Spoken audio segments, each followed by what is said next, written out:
মাগুরায় মুসলিম রেনেসাঁর কবি ফররুখ আহমেদের ১০৬তম জন্মবার্ষিকী পালিত। Mohammad Sajjad Hossain, Magura news TV. মাগুরা জেলা প্রশাসনের আয়োজনে ১০ জুন সোমবার মাগুরা জেলা শ্রীপুর উপজেলার মাজাইল গ্রামে মুসলিম রেনেসাঁর কবি ফররুখ আহমেদের পৈতৃক বাড়িতে সকাল ১০টায় কবির ১০৬তম জন্মবার্ষিকী উপলক্ষে দোয়া ও স্মরণসভা অনুষ্ঠিত হয়। স্মরণসভায় জেলা কালচারাল অফিসার এর সঞ্চালনায় জেলা ইসলামী ফাউন্ডেশনের সহকারী পরিচালক মোহাম্মদ মনিরুজ্জামানের সভাপতিত্বে প্রধান অতিথি হিসেবে উপস্থিত ছিলেন মাগুরা জেলা প্রশাসক মোহাম্মদ আবু নাসের বেগ।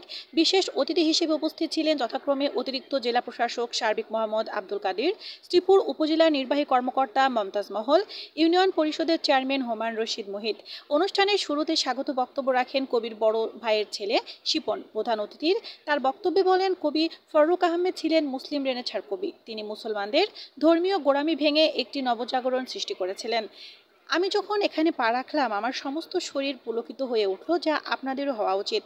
জেলা প্রশাসনের পক্ষ থেকে এখানে একটি লাইব্রেরি করে দেওয়া হবে।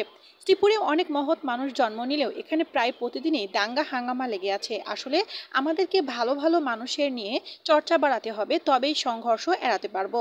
কবি ফররুখকে নিয়ে গবেষণা করে অনেক মানুষ বিখ্যাত হচ্ছে, আর আমরা তার এলাকায় সংঘর্ষ করছি।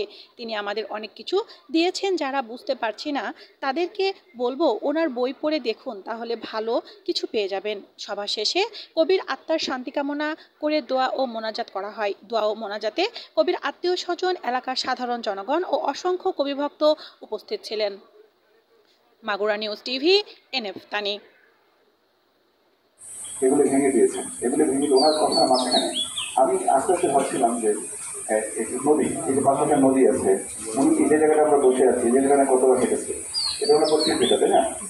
কতবার উনি হেঁটেছেন, আমি নিজেকে সৌভাগ্যবান ভাবছি যে উনিও হেঁটেছেন, আমি হাঁটছি। আমি একটা হলো স্টেপ দিয়েছি এখানে। আপনারা জানেন এই জায়গাটা আপনার কতটা সৌভাগ্যবান হচ্ছে, দেখেন তিনিও কবি ছিলেন, তিনিও পুরো পৃথিবীর জন্য কত কিছু দিয়ে গেছেন, বাংলাদেশের জন্য কত কিছু দিয়ে গেছেন। আমরা কতটুকু দিতে পারছি একটু চিন্তা করি আমরা।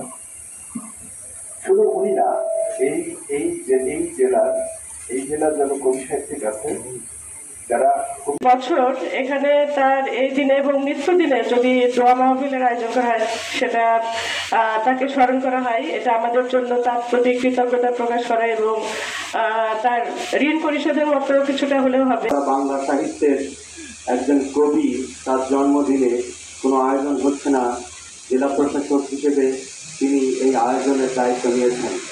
আমি ফররুখের পাঞ্জিরি কবিতা হব, ঠোকা ঠোকা সই বাড়ি হব, জোড়া পুজিয়ে চাদর হয়ে মৌসুমী হাওয়ায় তুলে তুলে প্রশান্ত সময় চাঁদের সাথে কথা কব। আমার মরণের পরে আমি বিচিত্র উপজাতিদের নয়নাভিরাম পাহাড় হব, পাহাড়ের গায়ে স্বচ্ছ ঝর্ণা হব, ভাদুরের রোদ হব, রোদনা দুপুরের অবহেলায় ফোটা ফুল হয়ে পাখির লতায় ফুটে রব। আমার মরণের পরে আমি ভিত্তি সাদী রুমির কবিতা হব, ফররুখের কবিতা হব, হাফিজের মায়াবী সুরের গজল হব। ইবনুল নাফিজের উপর বাড়ি হয়ে চুপ চুপ ধরে তোমাদের মাঝে রয়ে যাব। আল্লাহ খাস করে